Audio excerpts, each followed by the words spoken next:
Good morning, good afternoon, good evening, whatever time of day this recording finds you, so be it. Thanks for joining your girl, Unique Air, today for another reading from the Astral Body by A.E. Powell. We are going into the fifth chapter dealing with chakrams. No music today, guys. I'm moving as the spirit leads me, and I have been thirsty to get ready for this reading, okay? Like, I couldn't wait to get up and do this because as you all are learning, I'm learning too. And a once wise teacher told me, I don't know if he's still around or not, you need to read a thing 7 times in order to get the full meaning of it. And so, of course, I haven't read this book 7 times, so I'm still learning. It's just like when you watch a movie and then you go back and watch it again and realize you missed something the last time you watched it. So we are always learning. Earth is a prison school, and let's get with the business. All right. So we're starting chapter 5 on the chakrams. The word chakra is Sanskrit and means literally a wheel or revolving disc. It is used to denote what are often called force centers in man. There are such chakrams in all man's vehicles, and they are points of connection at which force flows from one vehicle to another. They are also intimately associated with the powers or senses of the various vehicles. The chakrams of the etheric body are fully described in the etheric double, and the student is referred to that work as a study of the etheric chakrams will materially assist him to understand the astral chakrams. The etheric chakrams are suited in the surface of the etheric double and are usually denoted by the name of the physical organ to which they correspond, and they are base of the spine chakra, the navel chakram, the spleen chakram, and remember the spleen is connected to kama from yesterday's reading, the heart chakram, the throat chakram, and the eyebrow chakram. And this is why you see a lot of Hindus with that dot between the eye. And then you have the top of the head chakram, which is also known as the crown. There are also 3 lower chakrams, but as these are used only in certain schools of black magic, we are not concerned with them here. The astral chakrams, which are frequently in the interior of the etheric double, are vortices in 4 dimensions, thus having an extension in a direction quite different from the etheric. Consequently, though they correspond to the etheric chakrams, they are by no means always conterminous with them, though some part is always coincident. The astral chakrams are given the same names as those in the etheric double, and their functions are as follows. Base of spine chakram. This is the seat of the serpent fire, Kundalini, a force which exists on all planes and by means of which the rest of the chakrams are aroused. Originally, the astral body was an almost inert mass, possessing but the vaguest consciousness, with no definite power of doing anything, and with no clear knowledge of the world surrounding it. The first thing that happened was the awakening of Kundalini at the astral level. So the Kundalini starts at the base. 2, the navel chakra. We starting from the bottom and going up. Kundalini, having been awakened in the first chakram, it moved to the navel chakram, which it vivified, thus awakening in the astral body the power of feeling, a sensitiveness to all sorts of influences, though without as yet anything like the definite comprehension that comes from seeing and hearing. Number 3, the spleen chakra. Remember, the spleen is directly connected with kama, and kama is desire. Remember that. It says Kundalini then moved to the spleen chakram, and though it vitalized the whole astral body, this chakram, having as one of its functions the absorption of prana, the vitality force, which also exists on all planes. The vivification of the spleen chakram enables the man to travel in his astral body consciously, though with only a vague conception as yet of what he encounters on his journeys. All right. So that's how the spleen chakram is connected to kama, aka desire, because it's vivified through prana, or the vitality force. We're going to get deeper into that later on. Number 4, the heart chakra. This chakra enables the man to comprehend and sympathize with the vibrations of other astral entities so that he can instinctively understand their feelings. I would say that has a lot to do with intuition and empathy. You know, your heart chakra, and when it's open, you pick up on other people's feelings, whether good or bad. And, you just have that gift of doing that, where some people are just oblivious. They don't pick up on anything. They're just like, maybe their heart chakra not open. You could go somewhere. I can go somewhere. I'm going to speak for me and be like, man, I could tell that person is hurting, and I may just start talking to them and they just start telling me everything, because the heart chakra is open. Then you got some people like, how you know that? I don't see that. I didn't feel that. The heart chakra may be closed. Okay. Then you have the 5th, the throat chakra. This chakra confers the power in the astral world, which corresponds to hearing in the physical world. This chakra, the throat chakra, confers the power in the astral world, which corresponds to hearing in the physical world. The 6th chakra is between the eyebrow chakra. This chakra confers the power to perceive definitely the shape and nature of astral objects, instead of merely vaguely seeing their presence. Associated with this chakra appears also the power of magnifying at will the minutest physical or astral particle of any desired size, as though by a microscope. This power enables an occult investigator to perceive and study molecules and atoms, etc. The full control of this faculty, however, belongs rather to the causal body. The power of magnification is one of the siddhis. Siddhis is spelled Siddhis, described in Oriental books as the power of making oneself large or small at will, like the Ant-Man. The description is opposite, because the method employed is that of using a temporary visual mechanism of inconceivable minuteness. Conversely, magnification of vision may be obtained by the construction of a temporary and enormously larger visual mechanism. The power of magnification is quite distinct from the faculty of functioning on a higher plane, just as the power of an astronomer to observe planets and stars is quite a different thing from the ability to move or function amongst them. In the Hindu sutras, it is stated that meditation in a certain part of the tongue will confer astral sight. The statement is a blind, the reference being to the pituitary body situated just over this part of the tongue. Number 7, top of the head chakra. This chakra rounds off and completes the astral life, endowing the man with the perfection of his faculties. There appear to be 2 methods in which this chakra works. In one type of man, the 6th and 7th chakrams both converge upon the pituitary body, this body being for this type practically the only direct link between the physical and the higher planes. Okay?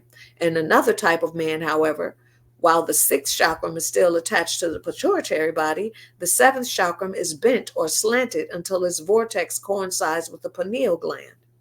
In people of this type, the pineal gland is thus vivified and made into a line of communication directly with the lower mental without apparently passing through the intermediate astral plane in the ordinary way.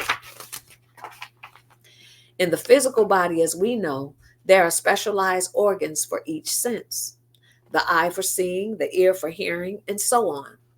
In the astral body, however, this is not the case. The particles of the astral body are constantly flowing and swirling about like those of boiling water. Consequently, there are no special particles which remain continuously in any of the chakrams. On the contrary, all the particles of the astral body pass through each of the chakrams.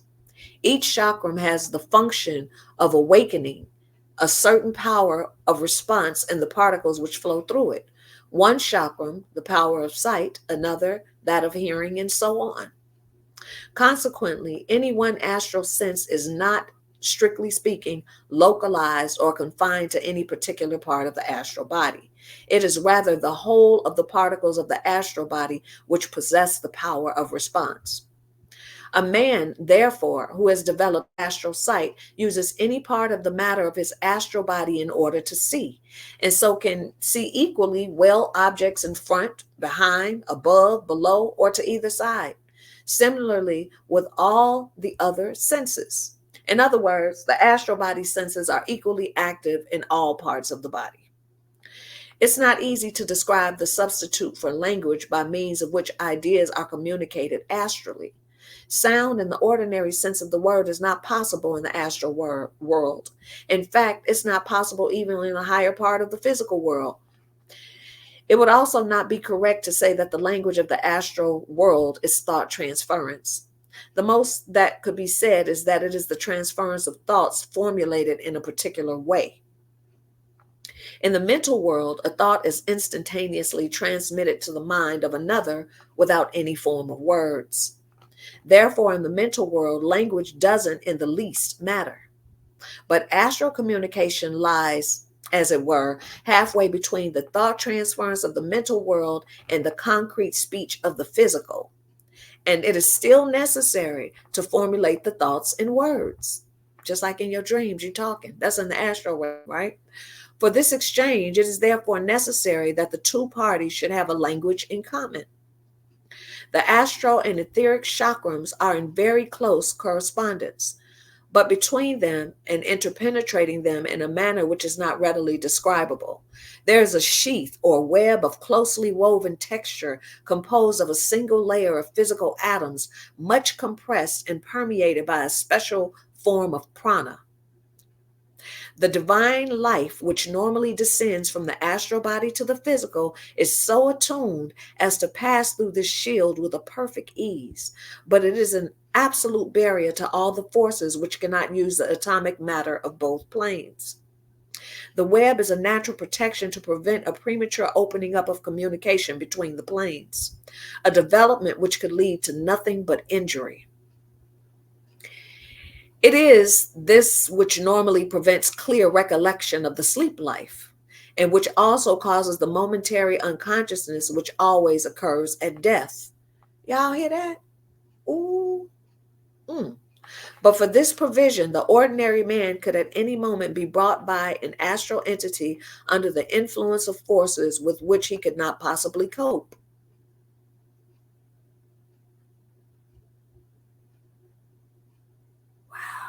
He would be liable to the constant obsession by astral entities desirous of seizing his vehicles. That reminds me of that movie Insidious. Please go see that movie Insidious. Real quick, that movie was about a little boy that got sick or something like that, but he wound up leaving his body. He was in a comatose state, and there was an entity that was trying to take over his body while he wasn't in it, right? Because he was on the astral plane. And then I think it's like 3 parts to that movie. He was trying to get back to his body, but this entity was hovering over him, and there were many more that wanted to get into this world and use this little boy's body to do it. So even on the astral realm, you have malevolent forces, y'all. Demons in this third dimension are also demons in the astral. All right. So that whole thinking of, on the line of religious thinking, when I die, when I get out the body, I'm automatically going to be with you. No, you're not. There's going to be forces on that other side that wish to fool you, to deceive you, and to even pull you back into this third dimension. Right. And then they'll attach to you. So let's keep going. Says he would be liable to constant obsession by astral entities desirous of seizing his vehicles. So this is why the communication is different in the astral realm. It says here, the web may be injured in several ways. So these are the several ways the web could be injured in order for something else to seize you or possess you. It says here, a great shock to the astral body, sudden fright, may rend apart this delicate organism, and as it is commonly expressed, drive the man mad. A tremendous outburst of anger may also produce the same effect, as may any other very strong emotion of an evil character, which produces a kind of explosion in the astral body. Number two, the use of alcohol or narcotic drugs, including tobacco. These substances contain matter which, on breaking up, volatilizes, some of it passing from the physical to the astral plane. Even tea and coffee contain this matter, but only in infinitesimal quantities, so that only long continued abuse of them would produce the effect. Wow, tea and coffee, not just drugs, but tea and coffee, y'all. That's why they allowing people to smoke this stuff now. That's why they got the dispensaries, because they want you to get possessed. These constituents rush through the chakrams in the opposite direction to that for which they are intended, and in doing this repeatedly, they seriously injure and finally destroy the delicate web. Ooh, ooh, ooh, ooh, child. I'm being reminded of something here. I'm not a big coffee drinker, but y'all, and before I go into the next, let me finish reading this. This deterioration or destruction may take place in two ways, according to the type of person concerned and to the proportion of the constituents in his etheric and astral body. In one type of person, the rush of volatilizing matter actually burns away the web and therefore leaves the door open to all sorts of irregular forces and evil influences. Now, this is from doing drugs, drinking coffee, and too much tea. All right? These things destroy the web. Those affected in this way will fall into delirium tremens, obsession, or insanity. In the other type of person, the volatile constituents inflowing through somehow harden the atom so that its pulsation is to a large extent checked and crippled, and it is no longer capable of being vitalized by the particular type of prana which wills it into a web. This results in a kind of ossification of the web, so that instead of too much coming from one plane to another, we have very little of any kind coming through.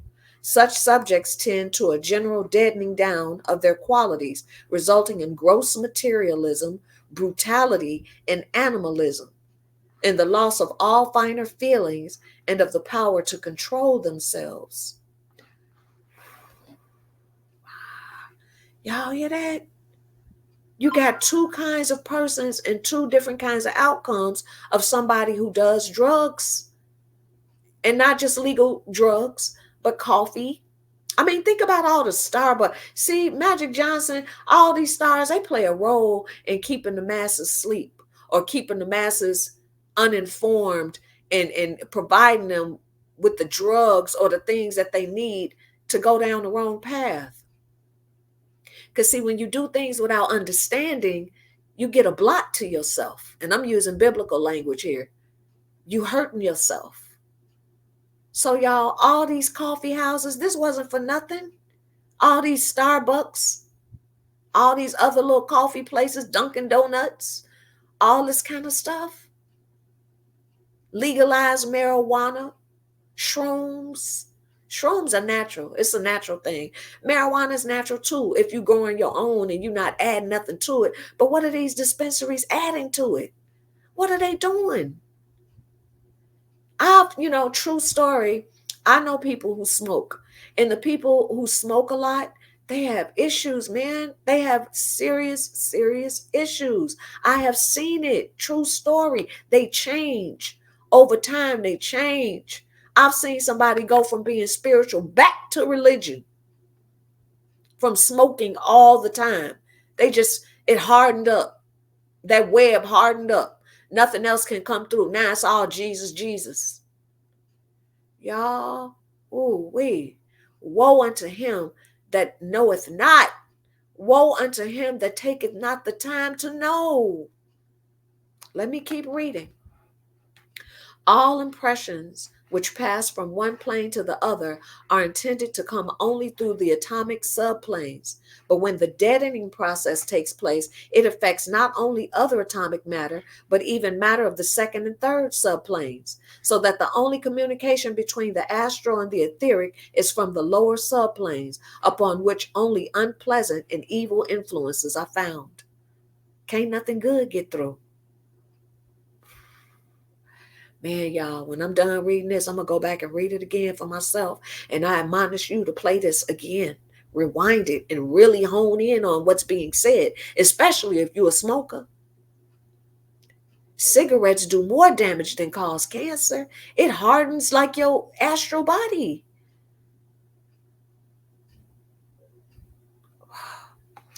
The consciousness of the ordinary man cannot yet use pure atomic matter, either of the physical or astral, and therefore there is normally for him no possibility of conscious communication at will between the two planes. Now, that make me think about people who don't dream, okay? I think he didn't mention nothing about alcohol here, because Al Ghul, or alcohol, carries its own spirits. But when you think about people who don't dream, who get up, and it's like I've asked people before, did you dream last night? Do you dream? No. I'm like, what do you see? Nothing. It's just dark. And I'm sitting up here like, you are grossly disconnected from the spirit realm. People like that who pass on, or AKA death, they wake up on the other side in darkness because they didn't take the time to know. They have no understanding. And some of them are NPCs, non-playable characters, which I'm not going to get into that right now, or soulless beings. It don't matter the color of the skin. You got people who are soulless beings who just, but we all still have astral bodies. Some of them, they just can't go no higher. So that's a lot of stories behind that. But let me finish reading. Says here, the proper way to obtain it is to purify the vehicles until the atomic matter in both is fully vivified, is fully vivacious, right? So that all communications between the two may pass by that road. In that case, the web retains to the fullest degree its position and activity, and yet is no longer a barrier to the perfect communication, while it still continues to prevent close contact with the lower and undesirable subplane. So when you healthy, there's a barrier. No, there is no barrier when you're healthy, when you're not doing the drugs and you're not doing a bunch of coffee and teas and from Starbucks and all that, and just at home. Says here, in that case, the web retains to the fullest degree its position and activity, and yet is no longer a barrier to perfect communication, where the spirit can get through to you, the good ones, right? While it still continues to prevent close contact with the lower and undesirable subplane. You ain't got to worry about waking up with a hag on your chest. Never happened to me, but it has happened to somebody that I'm very close to. One particular night, I wasn't in the room, okay? And he woke up saying, where were you? Where were you? I couldn't move. I couldn't move. It was something on my chest. I couldn't breathe. And I'm like, wow. Wow. I've never experienced that. But I have had an experience with a being coming through my wall. I saw him.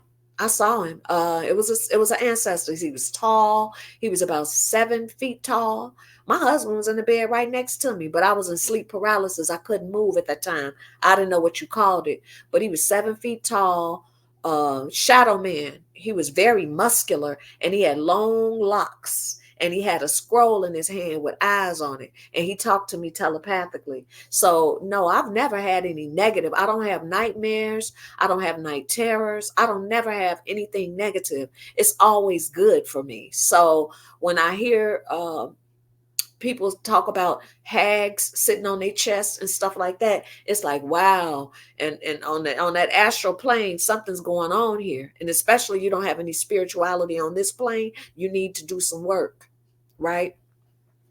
So it says here, number 3, The third way in which the web may be injured is that known in spiritualistic parlance as sitting for development.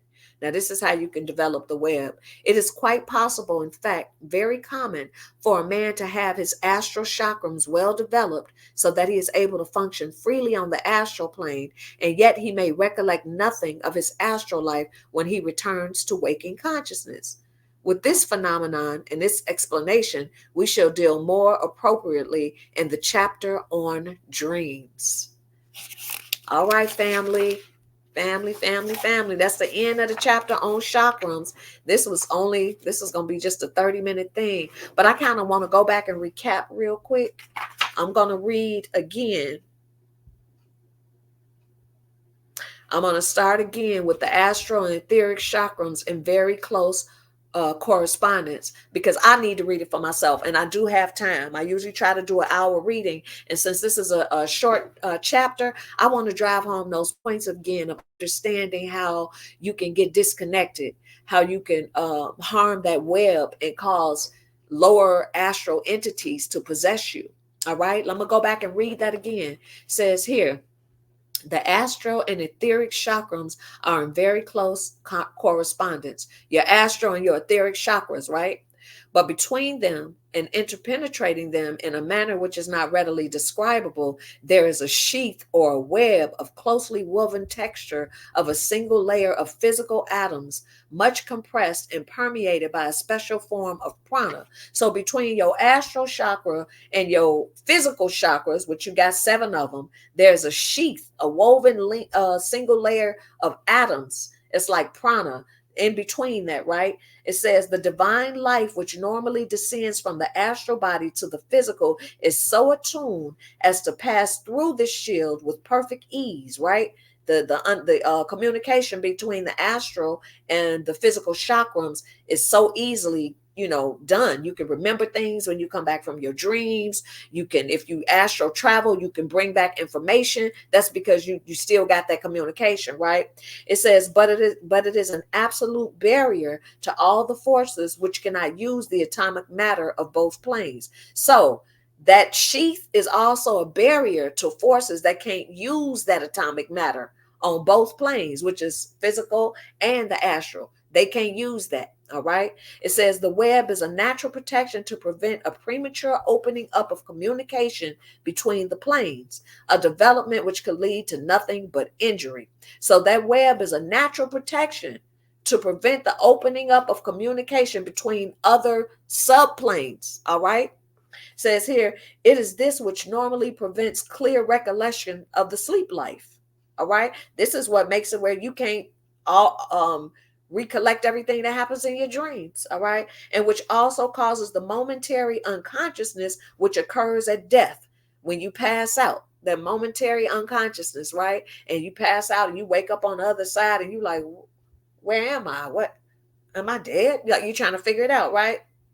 It says, but for this provision, the ordinary man could at any moment be brought, not bought like carried to, but brought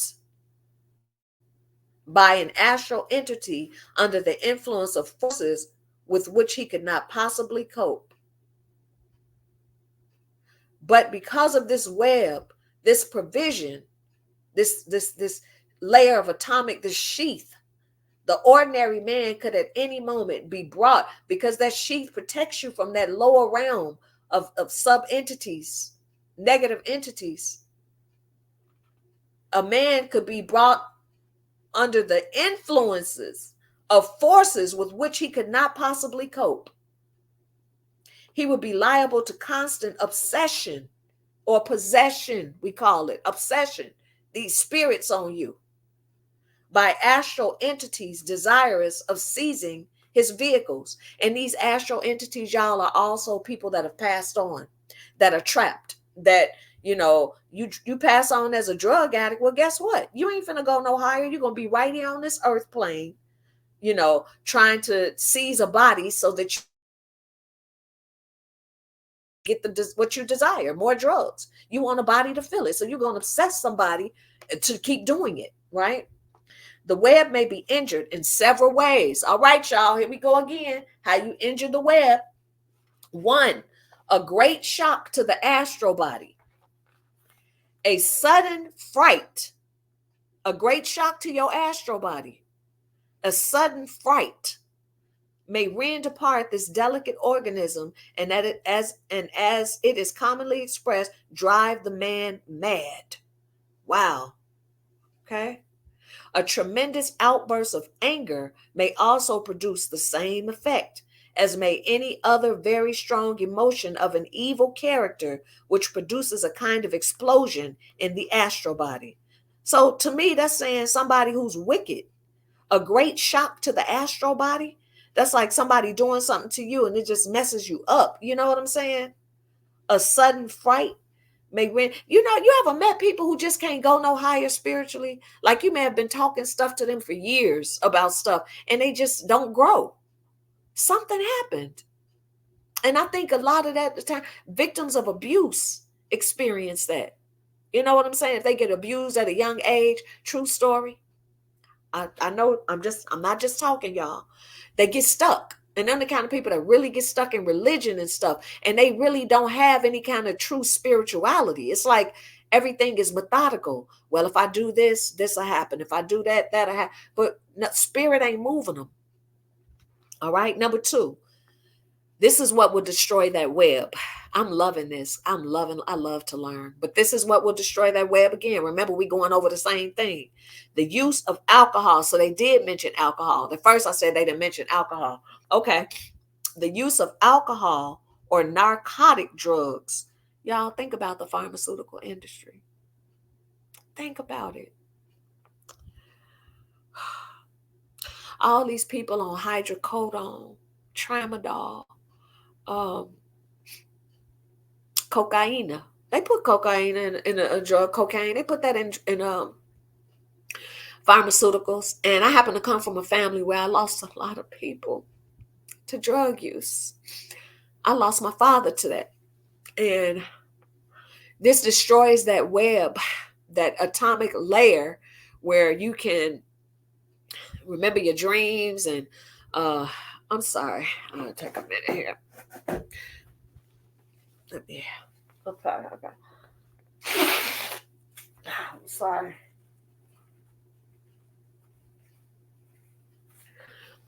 Do you all realize how much the system is designed to destroy us? Not only will they get the person who's doing it illegally in the streets, they gonna get the person that believe in the system, that works every day.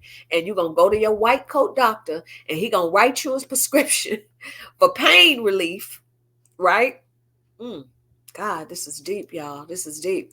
He gonna write you a prescription for pain relief. He gonna give you morphine. He gonna give you all these narcotic opioids that's gonna cut off your spiritual connection.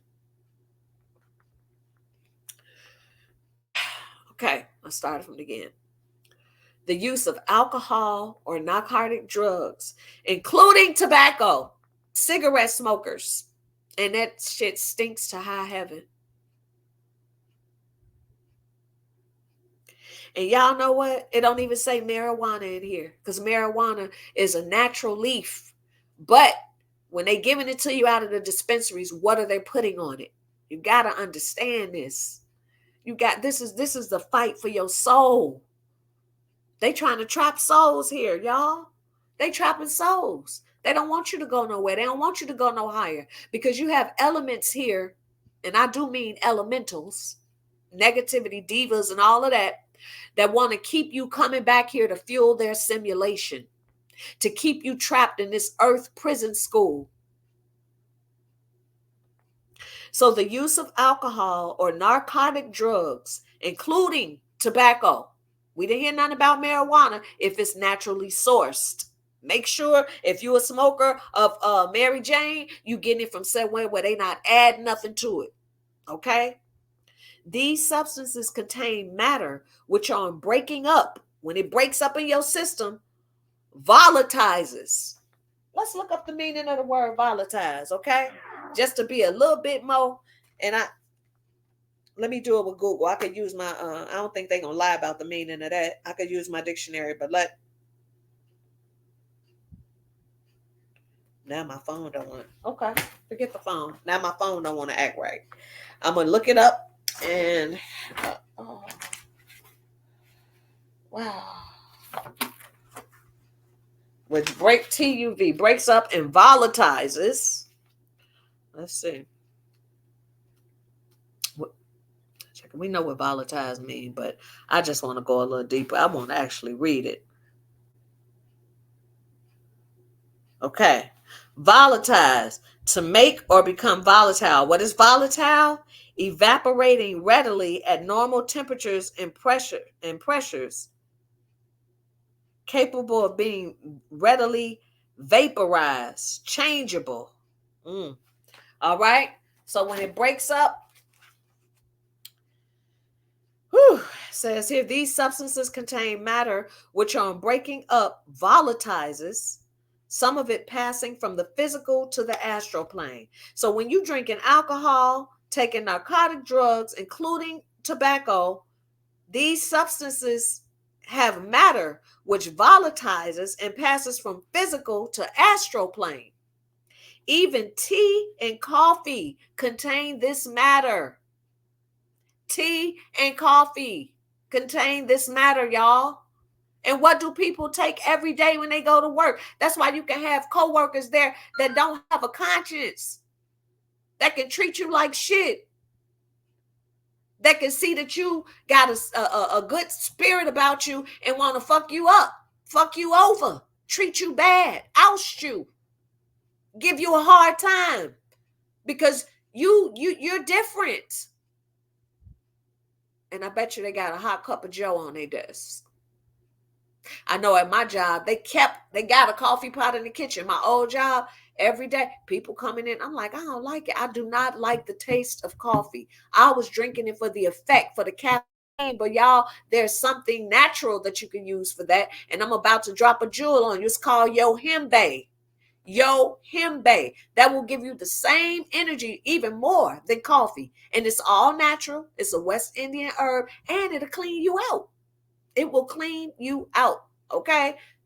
I gave it to my husband and he was just like, oh my God, that stuff. He couldn't even sleep.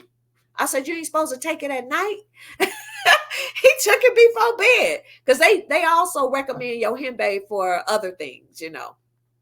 I'm a woman of a certain age, but he took that and man couldn't sleep. And he said, man, I ain't never been so cleaned out in my life. And he ain't never done a detox. So Yohimbe, y'all, you don't have to do coffee. You don't have to. Green tea is fine. Green tea, I do green tea sometimes, as long as it's the pure green tea leaf. I don't use any artificial stuff. These coffee houses, y'all got to stop. It's going to cut off your connection. Okay, it says even tea and coffee contain this matter, but only in infinitesimal quantities, very small quantities. But if you're drinking the shit every day, come on now. So that only long continued abuse of them will produce the effect. See, long continued abuse. Every now and then you might need a cup of Joe, every now and then, but every day, true story. I know somebody who drink 4-5 cups a day and they gone, and it's somebody I love very much. Says these constituents rush through your chakras in the opposite direction. So say your chakras going in this direction. When you drink that stuff, it's going back that way. All right.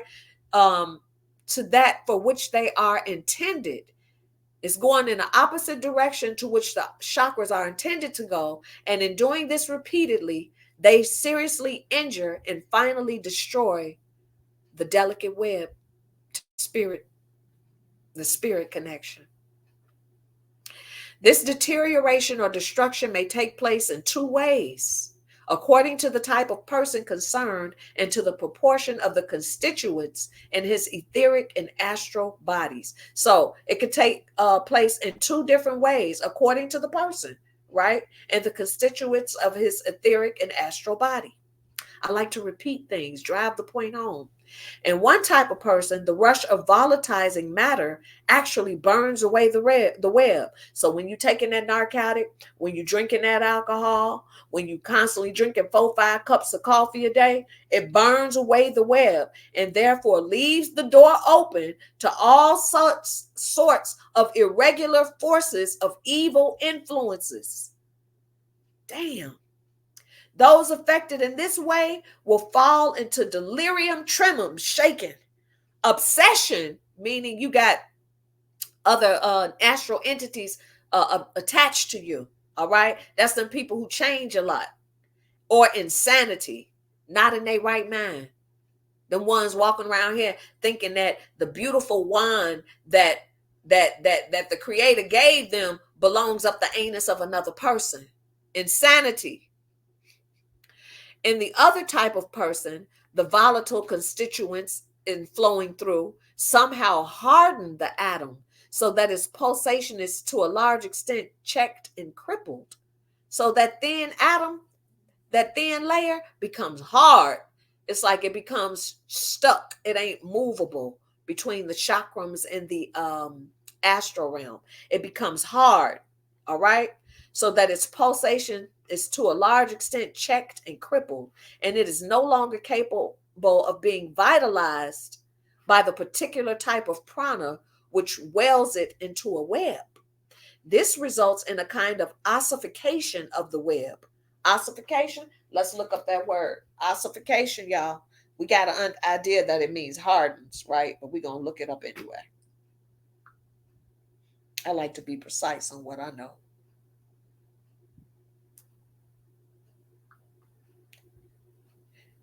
Definition of the word ossification. Here's the definition of ossified: having turned into bone or bony tissue. So that web becomes bone-like. All right. Wow. So another type of a person, the volatile constituents in flowing through somehow harden the atom so that its pulsation is to a large extent checked and crippled and is no longer capable of being vitalized by the particular type of prana which it welds it into a web. This results in a kind of bone-like structure of the web, so that instead of too much coming through from one plane to another, we have very little of any kind coming through. Such people tend to a general deadening down of their qualities, resulting in gross materialism. They become materialistic. This is your person that was spiritual. You may have seen them last year. Oh, I talked to Johnny last year. He was doing all right. He was changing a little bit. Then next year you see Johnny. He ain't talking about spirituality no more. Johnny tell me, I got this ride, man. I'm getting this bag. Well, brother, you still reading? Nah, man, I ain't messing with that no more. Oh, you want to smoke one with me? Such subjects tend to a general deadening down of their qualities, resulting in gross materialism, brutality, and animalism, acting like a goddamn animal. You say something to me, don't say shit to me. Don't, man, you better fall back, for I do this and I do that. Acting like an animal. What happened to that calm demeanor? What happened? Alcohol happened. Narcotics happened. Too much coffee, too much tea happened. And the loss of all finer feelings and of the power to control themselves. Can't control themselves. Just snapping off on everybody. And then later on, oh, I'm sorry, I didn't mean to do that. Then doing it again. It's like, damn, how many times you gonna do? After a while, them people wind up by themselves because they can't control themselves. All impressions which pass from one plane to the other are intended to come only through the atomic subplanes. See, all impressions which pass are only meant to come through the atomic subplanes. But when the deadening process takes place, it infects not only other atomic matter, but even matter of the second and third subplanes, so that the only communication between the astral and the etheric is from the lower subplanes, upon which only unpleasant and evil influences are to be found. So now when it gets hardened and messed up like that, these people ain't no good. They're no good. Some of our children, no good. Some of our parents, some of our brothers, sisters, aunts and uncles, friends, no good. Because it's been hardened. It's been ossified. That atomic layer between the astral and the chakram has been ossified. It's bone-like now. It's no longer fluid where good influences can come through. Only negative from the lower subplanes can come through. These are your zombies, people. These are your walking dead. The prana can't reach them. The vivification can't come through the web. Damn.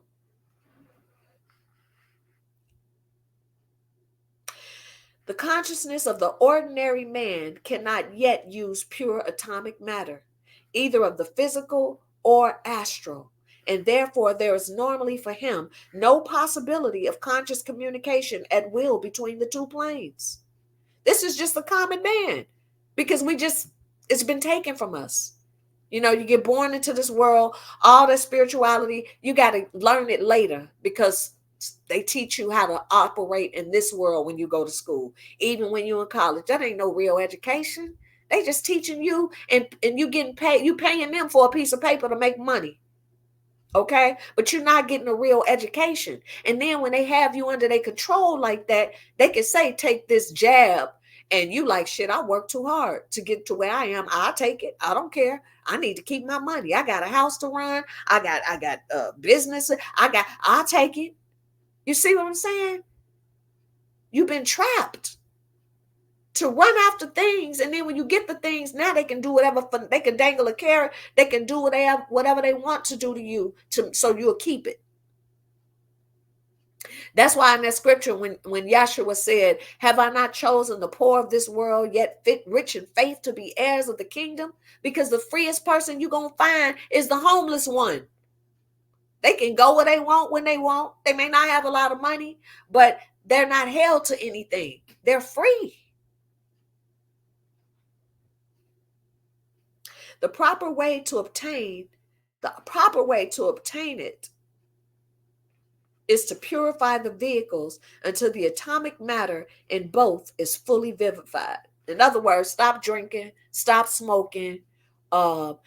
If you go on YouTube and look up what happens to the body after you stop smoking for 30 days and beyond, man, the way people's bodies change. Look, it ain't no lie. It shows on the physical the change when you stop, right? But then, you know, y'all, it's a journey for all of us. It's a journey for all of us. Everybody like to indulge now and then. You know, I'll even have a cup of coffee every now and then. I love Dunkin' Donuts coffee. They got the best coffee. I'll drink green tea every now and then. I don't like alcohol. You know, I've tried and I don't like it. I don't like the way it makes me feel like I'm out of control. I don't like that. So, but we all have to get control of this flesh. What destroys a man? The lust of the eyes, the lust of the flesh, and the pride of life. The pride of life. This system keeps us not thinking. They don't want you to think. They just want you to go with the flow. You see what everybody else do. Oh, it worked for them. I guess I should give me a cup of coffee too. Give me one. Without thinking, y'all. Says here, the proper way to obtain it is to purify the vehicles until the atomic matter in both is fully vivified, so that all communication between the two may pass by that road. In that case, the web retains to the fullest degree its position and activity, and yet is no longer a barrier to the perfect communication, while it still continues to prevent close contact with the lower and undesirable subplane. You literally protecting yourself in this world and the next when you don't indulge in alcohol, in narcotics, in coffee and tea for long periods of time. You protecting yourself where only good things can get through. The third way in which the web may be injured is that known in spiritualistic parlance as sitting for development. It's known as sitting for development. It is quite possible, in fact, very common for a man to have his astral chakrams well developed so that he is able to function freely on the astral plane, and yet he may recollect nothing of his astral life when he returns to waking consciousness. That's like when you dream and you like, and every morning, when I get up, I'm like, what did I dream about? What did I dream? Because sometimes you'll get up and you'll start doing stuff and you don't even remember.